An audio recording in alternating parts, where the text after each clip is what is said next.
14,053 at-bats, 10,320 year-outs, 4,256 hits, 3,562 games played, 3,215 singles, 2,165 runs as a switch hitter, 17-time All-Star, and the only player in history to play at least 500 games in 5 different positions. The list of MLB and National League records goes on and on for this player, but he's perhaps best known for his lifetime ban in baseball and ineligibility for the Hall of Fame. Today I'll explore 3 topics: scandals, the evolution of baseball gambling, and a history of star athlete forgiveness that will provide compelling reasons why the ban on Pete Rose should be reconsidered. There's no doubt Pete Rose broke the cardinal rule in baseball. He broke a 100-year-old rule by gambling on baseball games. He tainted the view of the sport. But like the moon passing in front of the sun, recent egregious scandals have far eclipsed the paltry gambling bets that Pete Rose placed. Based on a recent ESPN article titled "Everything You Need to Know About the Major League Baseball Sign Stealing Scandal," the Houston Astros cheated during the World Series. They actually cheated during the 2017 and 2018 series by using cameras to steal signs. Those actions directly impacted players, teams, win-loss records, the league, and baseball in general, right down to the fans.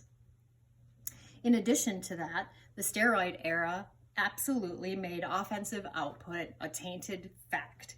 The outcome of games and players that weren't using against game players that were juicing has absolutely created false statistics in the game of baseball.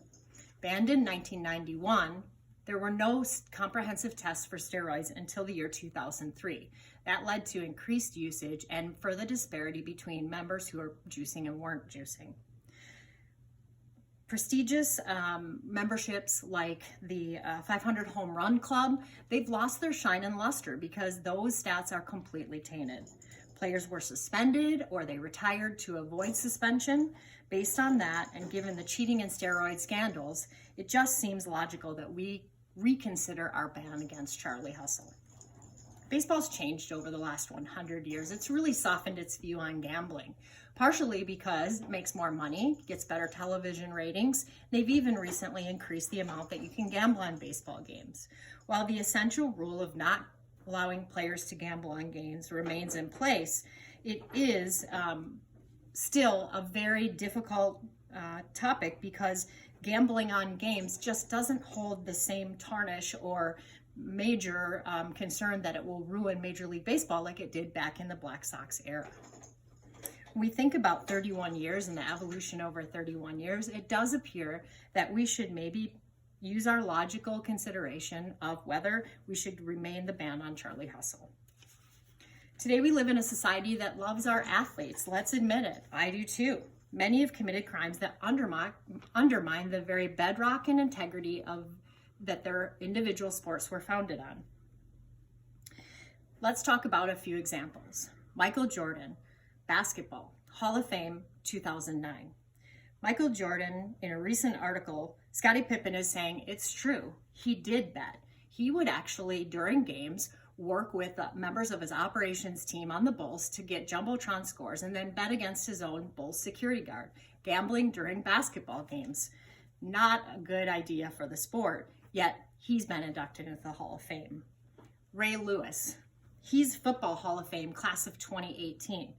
Let's talk a little bit about Ray. He pled guilty to obstructing justice in a case regarding 2 murders that have remained unsolved, left the scene in a bloody suit which has never been found. That absolutely has a negative impact on football, yet he wasn't banned and he's a member of the Hall of Fame. Kobe Bryant, beloved basketball player, Hall of Fame, class this year, 2020. Accused of rape and admitting having sex that he said was not viewed as consensual by his victim. In a LA Times article, he said, quote, "I knew the sex was not viewed as consensual by his accuser. He basically admitted that he raped her. He also issued her a direct apology in public during a speech and made an out-of-court settlement with her." Given the forgiveness that we've shown for Jordan, Lewis, and Bryant, it seems logical that we should reconsider the ban on Charlie Hustle. Today, I've talked about recent scandals that have absolutely had egregious impact to the game of baseball. I've talked about scandals that have impacted the league, the team, stats, the fans. None of those players were banned for life. Baseball has softened its overall view on gambling because they can make more money and get better ratings.